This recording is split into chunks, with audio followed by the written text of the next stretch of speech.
କାମାକ୍ଷାନଗର ସହରର ମୁଣ୍ଡି ଦେଉଳି ବସ୍ତିର ସନ୍ତୋଷ ବେହେରା ନିକଟ ଅତୀତରେ ଏକ ଦୁର୍ଘଟଣାରେ ଭିନ୍ନକ୍ଷମ ହୋଇ ପଡ଼ିଥିବାରୁ ତାଙ୍କ ନିକଟରେ ବିଧାୟକ ପହଞ୍ଚି ସହାୟତା ସକାଶେ ପ୍ରତିଶ୍ରୁତି ପ୍ରଦାନ କରିଛନ୍ତି।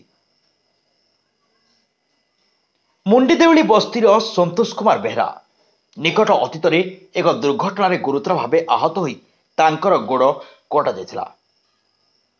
ଫଳରେ ସନ୍ତୋଷ ଭିନ୍ନକ୍ଷମ ହୋଇ ପଡ଼ିଥିଲେ। ଖବର ପାଇ ବିଧାୟକ ଶତ୍ରୁଘ୍ନ ଜେନା ସନ୍ତୋଷଙ୍କ ଘରେ ପହଞ୍ଚି ତାଙ୍କର ସମସ୍ତ ପ୍ରକାର ସରକାରୀ ସହାୟତା ସକାଶେ ସମସ୍ତ ପ୍ରକାର ସହଯୋଗ କରିବାକୁ ନିର୍ଭର ପ୍ରତିଶ୍ରୁତି ଦେଇଥିବାର ଜଣାପଡ଼ିଛି।